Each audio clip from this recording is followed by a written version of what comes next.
লাইলাতুল কদর, এই কদরের রাতটা হচ্ছে এমন রাত যেটা খায়রুম মিন আলফি শাহর, 1000 মাসের চেয়েও সেরা। 1000 মাস লাগাতার ইবাদত করলে যে সওয়াব, কদরের রাতে ইবাদত করলে এর সমান সওয়াব হবে নাকি? সমান হবে না। আল্লাহ তাআলা বলেছেন খায়রুম মিন আলফি শাহর, না, এর চেয়েও শ্রেষ্ঠ, এর চাইতেও বেশি। 1000 মাসে, অর্থাৎ 1000 মাসে হয় 83 বছর 4 মাস।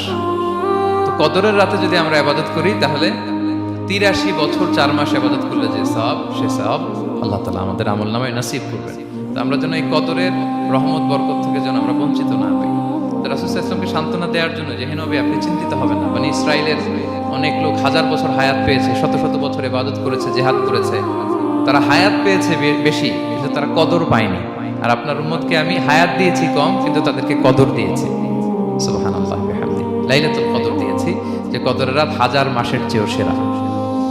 তো এই কদরের রাতকে আবার লাইলাতুল মুবারাকাও বলা হয়েছে। ইন্না আনসালনাহু ফি লাইলাতিন মুবারাকা, এটা বরকতময় রাত। ফিহা ইউফরাকু কুল্লু আমরিন হাকিম, সব বিজ্ঞোচিত প্রাজ্ঞোচিত বিষয়ের ফয়সালা হয়। এটা বেসিক্যালি একটা বাজেট রাত বলা যায়। এ রাতে আগামী 1 বছরে আমাদের কি ঘটবে না ঘটবে আল্লাহ তাআলা এটার বাজেট করেন, এটাকে রিভাইজ করেন। সো এই রাতটা অনেক গুরুত্বপূর্ণ।